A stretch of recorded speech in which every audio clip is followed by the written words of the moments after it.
Hello, everyone, and welcome once again to Sean's Horror Corner. As always, thank you so much for watching. I appreciate everybody tuning in today, and a special thank you to everybody who's really been jumping in and participating in the lives. All of the guests that have come on, people that are participating in the chat, and making comments and things, liking and sharing the videos on social media, commenting on the channel here. Thank you all so much. I can't express how much I appreciate all of you for doing that. I do this primarily, like I've said before, because it's just fun to me. I love horror. I love talking horror. But then one of my favorite things about it is the interaction with the horror community, the people participating in the chats on the lives, the people commenting on my videos and liking and sharing and commenting on social media, and just some of the great friends that I've made through this that have been able to guest on my channel and me guest on theirs. So the horror community is such an amazing place, and I want to thank everybody who has contributed to this channel, who has participated in this channel, everything. Thank you all. You guys are the best. So all of that being said, today we're going to talk about a remake, the Psycho remake that came out in 1998. I've been going through the Psycho franchise, talking about those. I still say to this day that original Psycho from 1960 is such a fantastic, perfect, classic movie. And now we're going to get into the remake as we kind of wrap up the Psycho franchise, you might say, without talking about the TV series Bates Motel. Um, Let me say this first of all before we get into this, because remakes are something that just in the last couple of years, my opinion has really changed on. I used to be one of those people that um, I loved remakes. I loved seeing some of these classic franchises redone and getting to see a newer take on them, that kind of thing. And I even felt the same way, like with sequels. I've said multiple times, you can take characters like Norman Bates, like Michael Myers, like Leatherface, Jason Voorhees, Freddy Krueger, Chucky. I mean, keep Ghostface. Just keep the list keeps going. Keep putting out these movies. I want to see more. I don't want these characters to go away. Keep doing it. As I'm getting older and as I've been doing this YouTube channel, my opinion's slowly changing. Now, not saying that if they make another, while they keep these franchises going, keep making these movies or making the TV series, these kind of things, that I won't watch. I'll watch, and I'll probably be excited to see it, at least in the beginning. Maybe not afterwards, but at least in the beginning. Um, but my opinion is changing a little bit in that category now, because we can always go back. If we miss Michael, if we miss Jason, if we miss Norman, we can always go back and watch these original films and appreciate what they were in the time frame that they came out. And because sometimes these remakes and the continued franchises and sequels and just going on and on and on, they just have a tendency to be a little bit disappointing. Sometimes they're terrible. I mean, let's be honest. Sometimes they're terrible. Sometimes they're not bad. You just never know. But I'm just finding myself sometimes thinking, maybe we don't need to keep this stuff going. Maybe we need to just learn to appreciate what we had and just go back and rewatch those, because I'm still going to do that. Um, but I also think, and I heard somebody else say this lately, and it really kind of stuck with me, because even sometimes if these movies are bad, or a remake, even if it's bad, at least it can introduce a new generation. Maybe, if somebody sees, um, we use this one as a perfect example, Psycho from 1998, which even that now we're talking, almost 30 years ago. But even if somebody sees this, maybe it'll cause them to go back and watch that original film. Because when I watched this movie, I went and I even watched some of I have this movie on Blu-ray. A lot of times I bring it over here and show it. I didn't bring it over here this time, and I watched the special features on this just this morning before I got ready to record. And I was shocked, to be honest with you, because in the making of featurette, they're talking. They mentioned a few. There were people on there, like when they're talking to audience members and crowd members and just fans on the street, that had never heard of Alfred Hitchcock, had never seen or heard of the original Psycho. Like they thought this was something new in '98 when it came out. That blows my mind that was a thing. Um, but I even know people, to this day, that uh, friends and things like that I've gotten to know, that maybe they're not huge horror fans. They know Jason, they know Michael, they know Freddy, that kind of thing. But when I mention, Psycho from 1960, they're like, never saw it, not even sure what that is. And I'm just like, oh my God, are you kidding me? Like, how can somebody not know Psycho? So, if when this movie came out in 1998, it caused a new audience to be interested in the original and to go back and watch that original, that's fantastic as well. So there's got to be a balance somewhere, right? Of taking people and introducing them to these older, newer.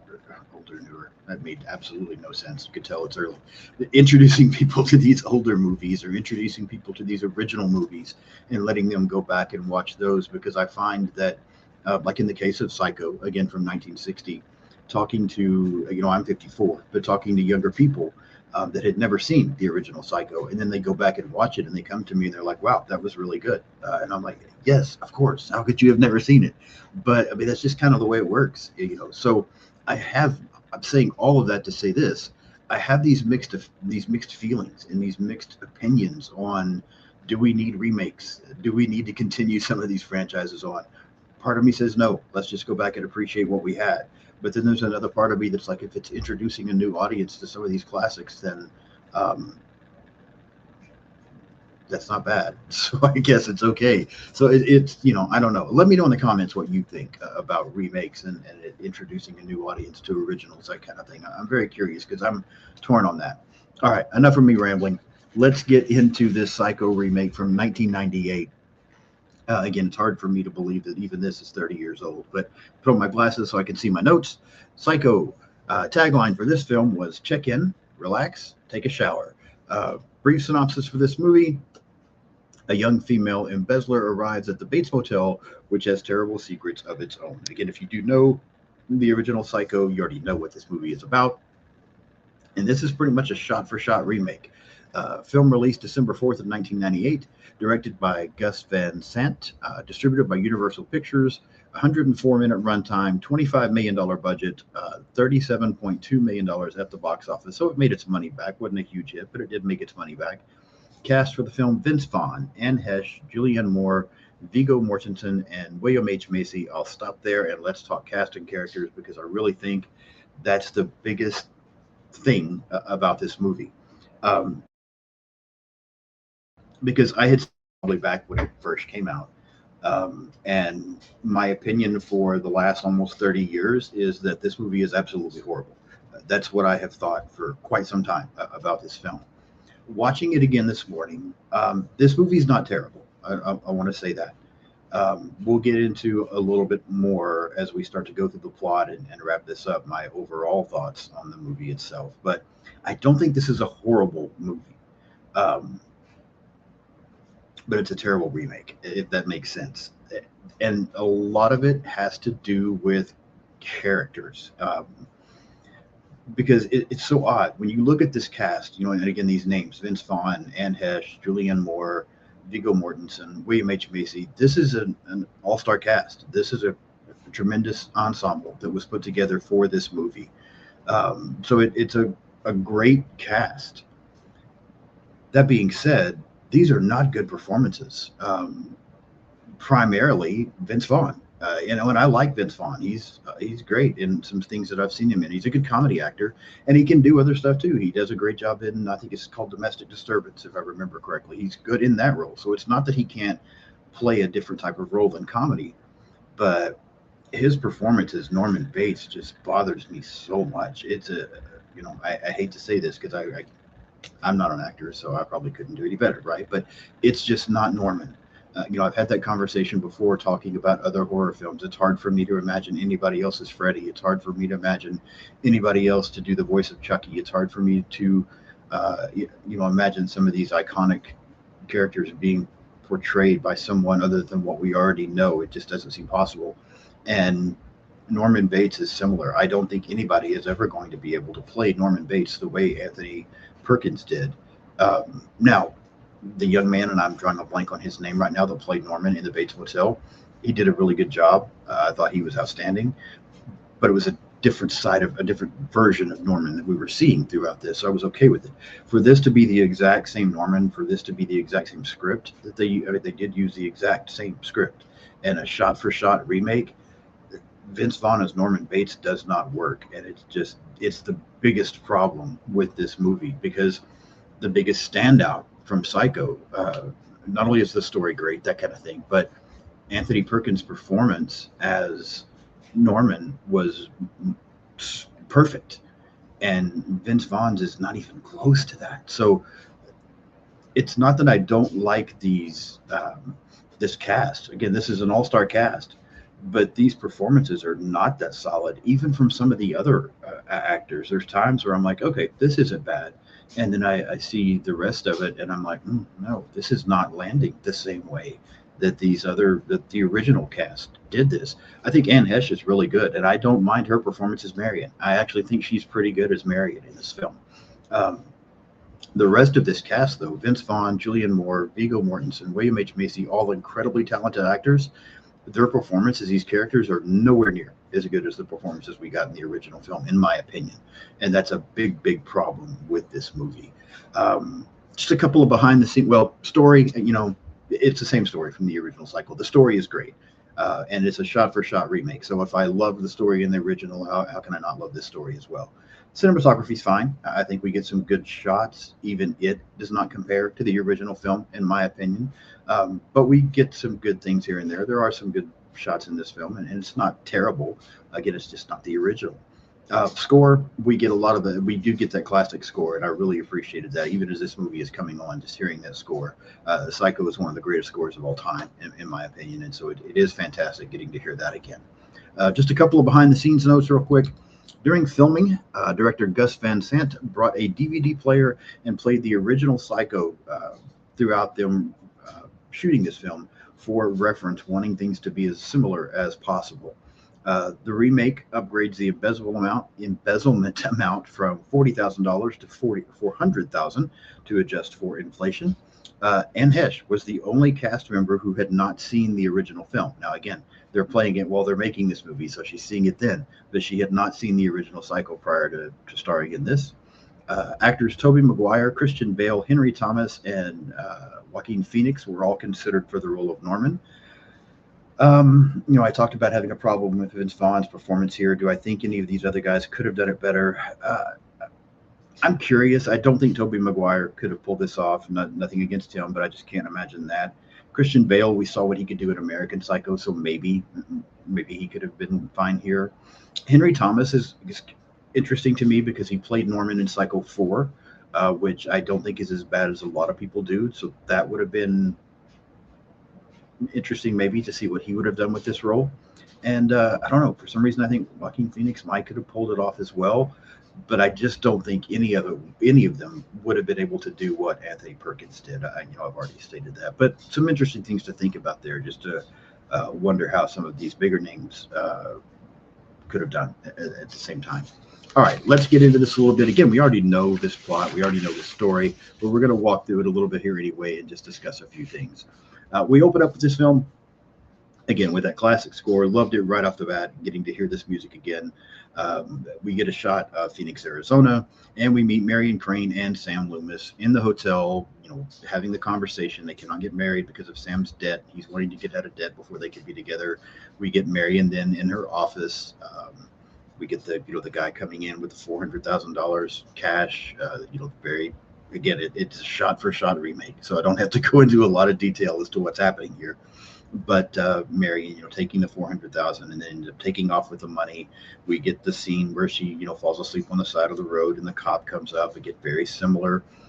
She ends up trading her car in to try to avoid suspicion, but she's doing it right in front of the cop, so it's just adding to the suspicion, basically. All of this in the opening, I think, is fine. Again, I think Anne Hesh's performance as Marion is really strong.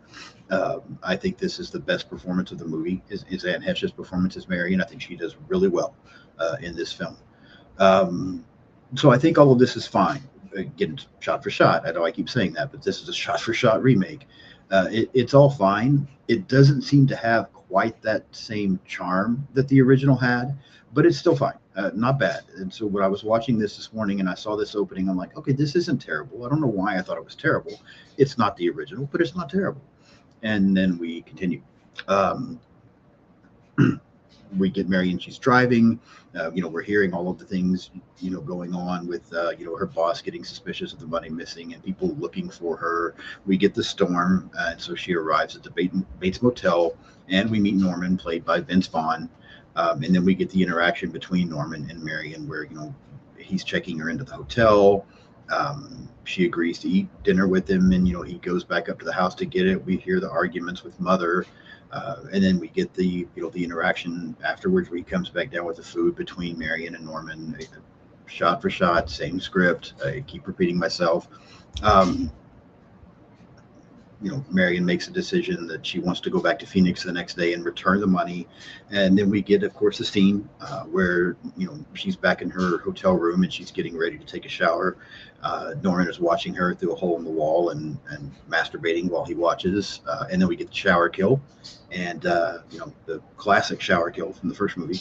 And, then Norman, of course, cleaning up the mess after he finds out what Mother has done, putting the body and all of this stuff into the car and dumping the car into the swamp. So many problems with this set of scenes. Again, 90% of my issue here is Vince Vaughn as Norman.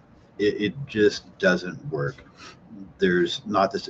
One of the things about that first film is that, and I remember saying this when I reviewed the first film, is that even though we know Norman Bates has some issues, even though we know he's crazy and he's a killer, Anthony Perkins' performance of him is so charming that we like Norman. We know he's bad, but we still like Norman. He's just such a charming, likable character. Vince Vaughn does not come across that way as Norman. I don't. I feel like I didn't like Norman. I felt like he was just creepy here, and it was not the same in any way, shape, or form. I don't know that that was done on purpose, because I think they were trying to imitate things the best that they could. The director did want everyone to imitate. He did want them to kind of add their own thing to it as well, but it just doesn't work. And that's why immediately getting into the second set of scenes in this film, I immediately found myself like, okay, yeah, this is why this movie's not good, because Vince Vaughn as Norman Bates just doesn't work. Um, I found myself, it was almost like I was watching this movie with my eyes, but in my head, the original was playing. And I'm just like, no, this is not it. This is not it. This is not the same. Um, and that kind of continues on then through the rest of the film. The shower scene is nowhere near as good. It doesn't have that same impact that that original shower scene does. It seems like your basic, pretty average slasher film attack rather than the classic Psycho scene, in my opinion. Um, from there, we end up meeting Lila now, Marion's sister. She arrives, and we get her talking to Sam. We also meet the private investigator, Milton Arbogast, who's comes in and kind of interrupts the conversation. We find out he's been hired to find this money. We get a little bit of Arbogast investigating and looking around before he winds up at the Bates Motel, where he talks to Norman. We get, again, I don't want to just keep repeating myself, but this is shot for shot, same script, so it's nothing different here. Um, Arbogast and Norman kind of start to clash a little bit, and when he's outside, he sees Mother up in the window. He ends up calling Lila and Sam and letting them know what he's discovered, and then he's going to try to talk to this lady. So he goes back to the Bates Motel, he enters the house, and we get the Arbogast kill.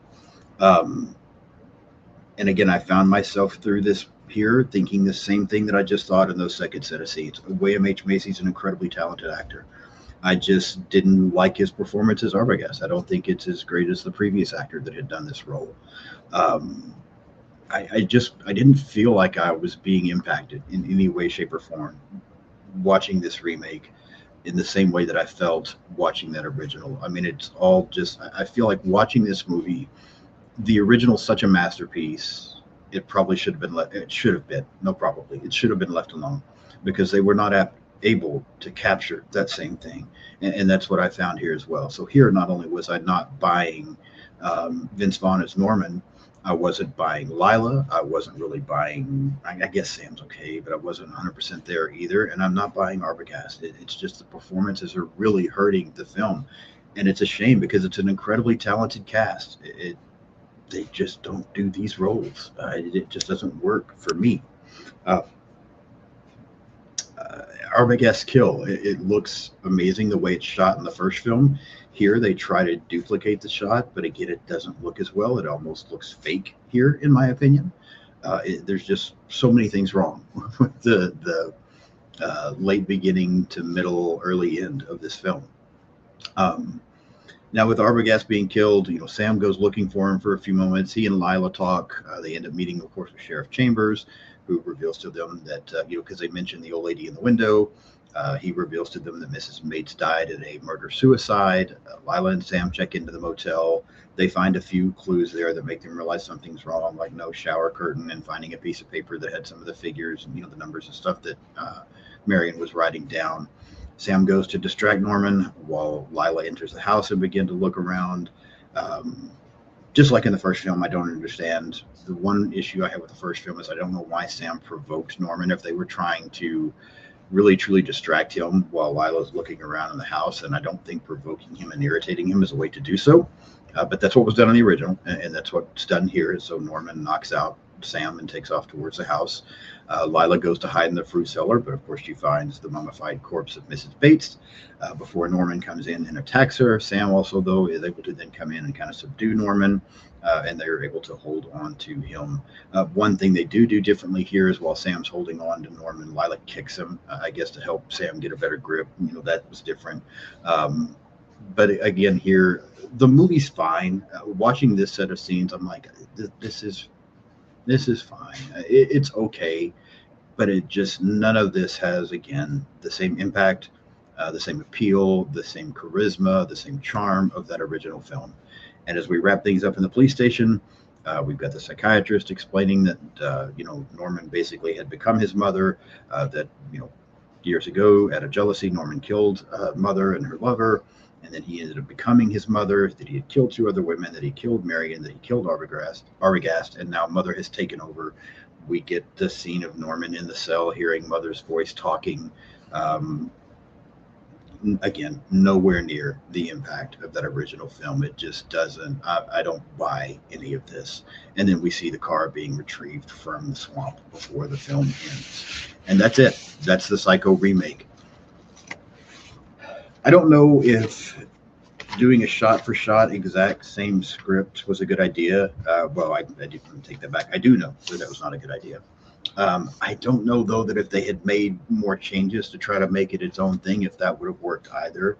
This is just one of those movies. Psycho, the original Psycho, was such a perfect movie. I gave it a 10 out of 10, and will stand by that. I still love, to this day, watching this film. It's one of my all-time favorites. This wasn't necessary. We really didn't need this. The rest of the franchise, I enjoy Psycho 2, Psycho 3, not so much. Psycho 4, I don't think is terrible. The Bates Motel TV series is fine. This just wasn't necessary. Um, Performances ruined this film.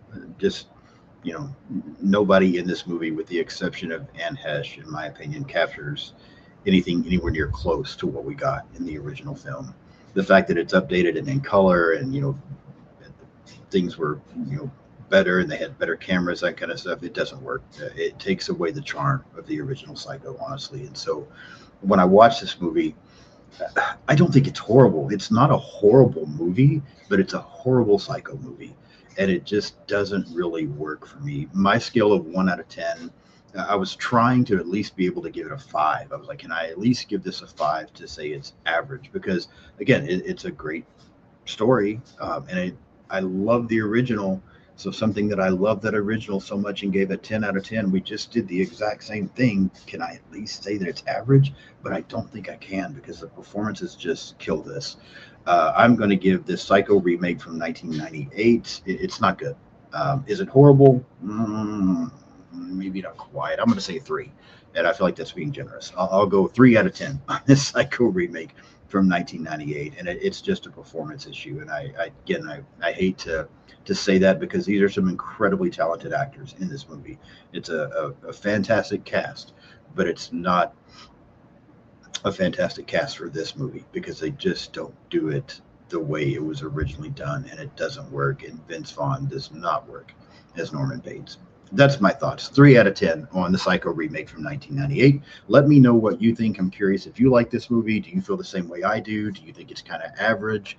Do you think it should have ever been done? And if not, if Psycho should be left alone and never touched again, any of them, then how do we, does it just word of mouth? Do we just need to be telling this newer generation, go watch Psycho? Like, is that all we can do? Because it drives me insane that people have never heard of it. So, yeah, let me know what you think about Psycho from 1998 and about this franchise. I'm going to try to get a few people together probably and come back and do a live and rank these whole films. Not 100% sure yet if I'll do that. I'm doing that with a lot of the franchises. Don't know whether I'll do that with this one or not, but I am thinking about it. If you haven't subscribed to the channel yet, please do so. Fun stuff coming. I will be live tomorrow night with Robbie and Kaylee from That Horror Couple, as well as Cece from Cece Horror, talking about Deep Blue Sea.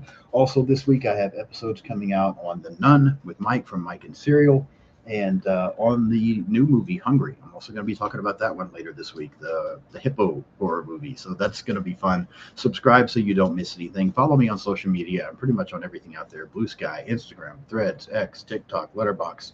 Just search Sean's Horror Corner and you will be able to find it. Again, thank you all so much for watching. Subscribe, like, comment, share, hype. You do all those things, and I will see you soon.